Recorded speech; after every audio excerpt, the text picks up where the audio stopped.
అమ్మ ముందుగా ఏదైతే మొన్న జరిగిన ఘటన చూసారు 21వ తారీఖు చాలామంది ఇప్పటికే చనిపోయిన పరిస్థితి. సో రాకేష్ మృతదేహం ఇంకా మీ దగ్గరికి రాలేదా? మాది అమరుల బంధుమిత్రుల సంఘం. నేను రాష్ట్ర ఉపాధ్యక్షురాలిని. నా పేరు శాంత. రాకేషు ఏప్రిల్ 21 తారీఖున అమరుడైనట్టు ఆయనతోని నంబాల కేశవరావు, ఇంకా నవీను, భూమిక, సంగీత వీళ్ళందరూ ఉన్నారన్నట్టు మాకు అంతకన్నా ముందుగానే నంబర్ల కేశవ్ వాళ్ళ వార్త మాకు పొద్దున్న 10 గంటల వరకు టీవీ వార్తల్లో విన్నాం. రాకేష్ది 5 గంటల వరకు ఆయన ఎన్కౌంటర్లో చనిపోయిండని విన్నప్పుడు వాళ్ళ తల్లిదండ్రికి ఇట్లా వాళ్ళు బోరుమని విలపించిండ్రు. మేము ఎన్కౌంటర్ల విషయమే మేము ప్రెస్ మీట్ పెడుతున్నాం. ఆ ప్రెస్ మీట్లో మేము మాట్లాడి బయటకు వచ్చే వరకు రాకేష్ సుధా ఉన్నాడు, అందులో అమరుడైండు అని చెప్పారు. కాబట్టి రాకేష్ ఆయన చదువుకున్నాడు, మంచిగా పెద్ద చదివే చదివిండు, ప్రజా సంఘాలలో తిరిగిండు, ఆయన అన్ని పనులు చేసిండు. రాకేష్ తల్లికి సంవత్సరాల నుండి వెళ్ళిపోయిండు ఇంట్లో నుండి 2016 అక్టోబర్లో 10వ నెలలో వెళ్ళిపోయిండు అని తల్లి అంటది. ఆయన ఎప్పుడు పోయిండో మనకు తెలియదు, కానీ చాలా మంచి అబ్బాయి, చాలా చురుకైన అబ్బాయి, చురుకైన పనులు చేసేవాడు. అంటే ఇప్పుడు ఈ కేంద్ర ప్రభుత్వం ఆపరేషన్ కగార్ పేరిట మావోయిస్టులు అందరినీ ఒకరొకరుగా చంపేస్తుంది. ఇప్పటికి దగ్గర కొన్ని అంటే వందలలో సంఖ్య ఉంది చనిపోయిన వాళ్ళ సంఖ్య. సో ఏంది అసలు కరెక్ట్ అంటారు ఇది? ఎందుకంటే వాళ్ళు తీసుకున్నారు కగారు యుద్ధం అని ఒకటి మొదలు పెట్టారు. ఆ కగారు అనేది ఈ మధ్యలోనే మోడీ ప్రభుత్వం మోమిష వీళ్ళందరకం 2006 వరకు దాన్ని తూడ్చేస్తామని అక్కడున్న ఆదివాసులను కానీ అక్కడున్న పేద ప్రజలను కానీ వాళ్ళు సంపక తింటున్నారు. సంపుతా ఉన్నారంటే సంపక తిన్నట్టే అది. వాళ్ళు గాయాలు, ఎందుకంటే వాళ్ళు బయటికి వెళ్ళి ఏదో ఒక పని చేసుకొని కాయ గడ్డ అన్నీ తెచ్చుకొని తినేవాళ్ళు, ఇప్పపు వేరుకునే వాళ్ళు, తునికాకు ఏరుకొని వాళ్ళు బతికేవాళ్ళు, గంజంబలు తాగేటోళ్ళు. వాళ్ళను చూసి వాళ్ళందరినీ చూసి వాళ్ళు ఓర్వలేక వాళ్ళ ఇండ్ల మీద పడి వాళ్ళను ఖరాబ్ చేసి చంపిన రోజులు ఉన్నాయి.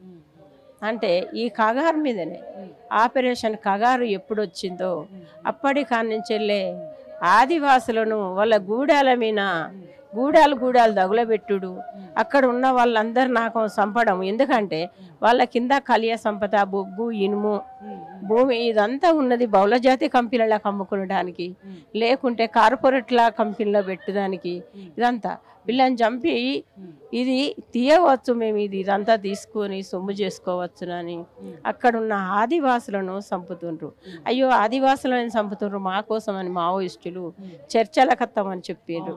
చర్చలకత్తామని చెప్తే ఆ చర్చలకు ఈ రాజ్యం మోడీ ప్రభుత్వం వంశీ వీళ్ళందరూ రకం ఒప్పుకోవడం లేదు. అంటే ఒక పక్క చర్చలు చేస్తా అని చెప్తా ఉన్నారు, కానీ కాల్పులు ఎక్కడ ఆపకుండా కాల్పులు జరుగుతారు. వాళ్ళు ఆపిండ్రు కాల్పులు. ఆ పక్క వాళ్ళు కాల్పులు ఆపి మూడు లేఖలు వచ్చినాయి గవర్నమెంట్కు. అయినా అవి పట్టించుకోక వీళ్ళు ఆపినా వాళ్ళు ఆపలే.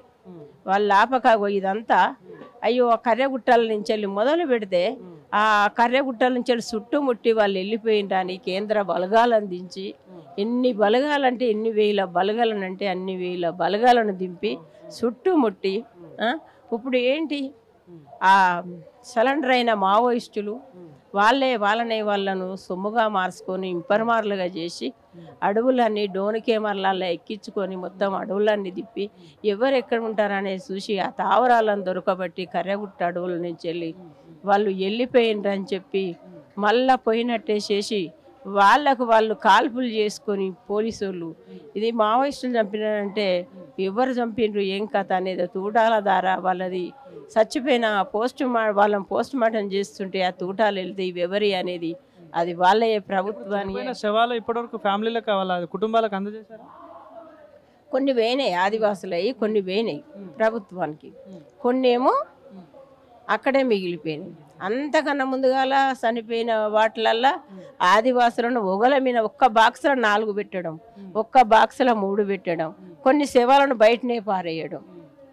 మొన్న ఈ శవాలను కొన్ని శవాలను బయటికి పంపి 5 శవాలను ఆపిండ్రు.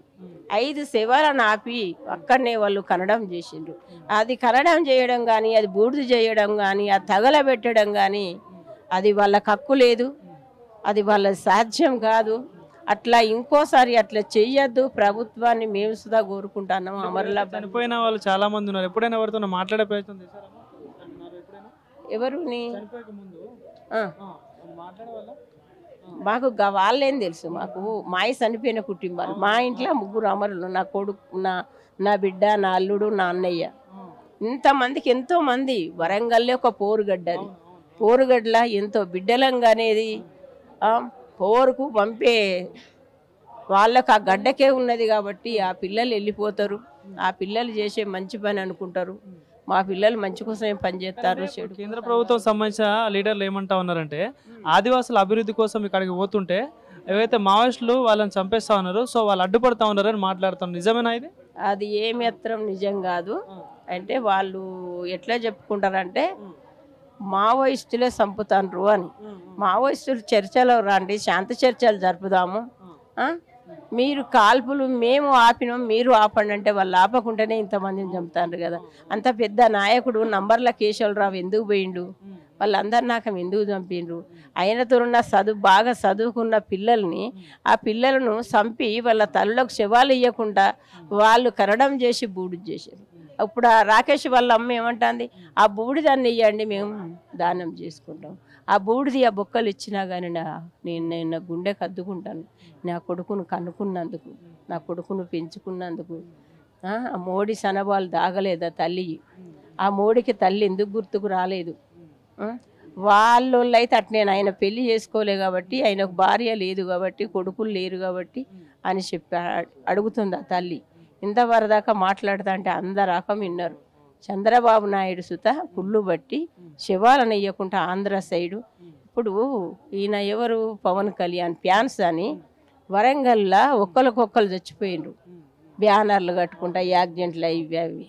వరంగల్ గుర్తుపెట్టుకోవద్దా పవన్ కళ్యాణ్? ఇవాళ శివాలను సుత ఇవ్వద్దు అని చెప్పిండట పవన్ కళ్యాణ్ సుత. సిగ్గు మేము అమరుల బంధుమిత్రుల సంఘంగా మేము చెప్తాను, సావులను ఖండిస్తున్నాం. ఏ తల్లి బిడ్డను కానీ అట్లా చంపద్దు, చంపినా వాళ్ళ శివాల వాళ్ళకి ఇవ్వాలని అప్పచెప్పమని మేము అమరుల బంధుమిత్రుల సంఘంగా కోరుకుంటాం.